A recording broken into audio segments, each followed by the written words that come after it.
नमस्कार, इलेक्ट्रोमैन YouTube channel में आपका बहुत बहुत ही स्वागत है।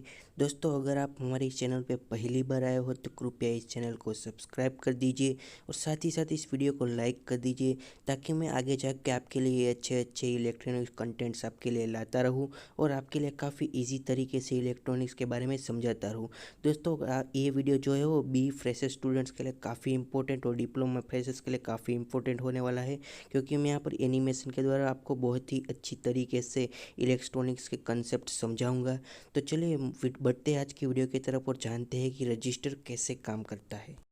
तो दोस्तों, रजिस्टर कैसे काम करता है। तो दोस्तों, मैं यहाँ पर सबसे पहले आपको रजिस्टर का जो कनेक्शन है वो सर्किट के अंदर किस तरीके से होता है, और उससे पहले मैं आपको यहाँ पर रजिस्टर कैसा दिखता है और उसको सिंबल क्या है वो मैं आपको यहाँ पर दिखा देता हूँ। आप देख सकते हो जो रजिस्टर है वो एक्चुअली में इस तरीके से दिखता है, जहाँ पर नीचे रजिस्टर लिखा हुआ है और साथ ही रजिस्टर का सिंबल भी आप देख सकते हो। अब दोस्तों चलिए वीडियो में आगे बढ़ते हैं, तो मैं आपको यहाँ पर सिंपल भाषा में सब कुछ बता दूँ कि दोस्तों एक्चुअली में हम जो यहाँ पर जो रजिस्टर होता है वो एक्चुअली करंट को कंट्रोल करने के लिए उपयोग में लिया जाता है। तो सबसे पहले मैं यहाँ पर किस तरीके से वो सर्किट के अंदर लगता है वो मैं यहाँ पर फिगर के द्वारा आपको दिखा रहा हूँ। यहाँ पर जो रजिस्टर लिखा हुआ है वो यहाँ पर इस तरीके से यहाँ पर करंट और वोल्टेज के पाथ में लगता है, ताकि वो आगे जाके करंट को कंट्रोल कर सके। मतलब कि जो करंट होता है उसको यहाँ पर हीट के फॉर्म में कन्वर्ट करके कैसे उसकी डेंसिटी कम कर सके आगे जाने से।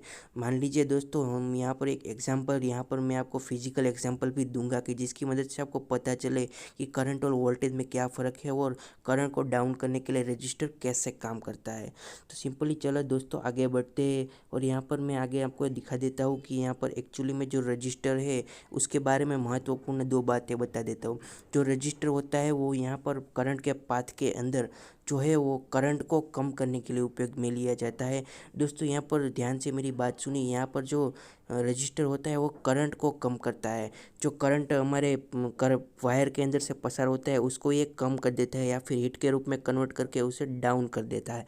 तो यहाँ पर जो है वो करंट ही कम होता है, लेकिन इससे वोल्टेज पे कोई फ़र्क नहीं पड़ता है। तो सिंपली हम यहाँ पर आगे बढ़ते हैं, तो मैं आपको यहाँ पर एक फिजिकल एग्जाम्पल देने वाला हूँ, जो कि हमारी रियल लैब से कनेक्टेड होगा, और उससे आप बड़ी आसानी से समझ पाओगे कि एक्चुअली में यहाँ पर जो है वो करंट और वोल्टेज में क्या अंतर है और वो किस तरीके से रजिस्टर के द्वारा हम करंट को कंट्रोल कर सकते हैं।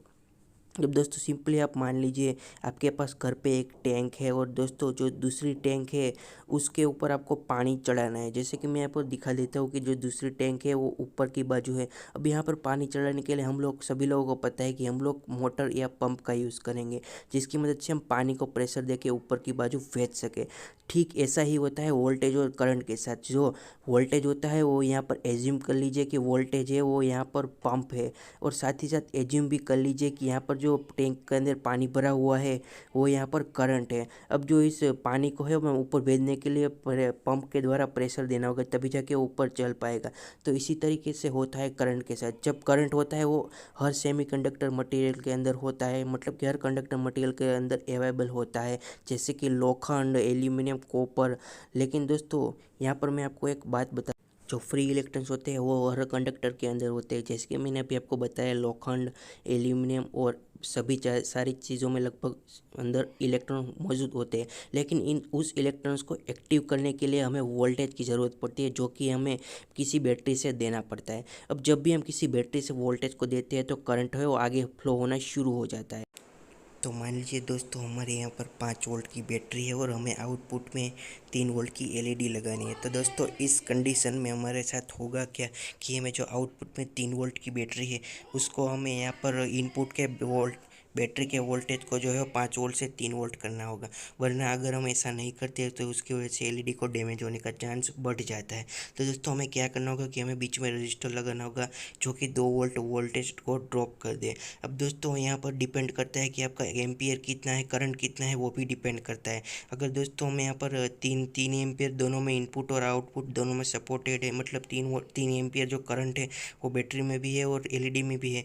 तो दोस्तों हमें यहाँ पर 2 वोल्ट को यहाँ पर ड्रॉप डाउन करना होगा, तभी जाके हम इसको एलईडी को इस बात में उपयोग कर सकते हो। अगर हम ऐसा नहीं करते तो उसकी वजह से हमारा बैटरी जो है वो डैमेज होने का चांस, हमारी एलईडी जो है वो डैमेज होने का चांस बढ़ जाता है।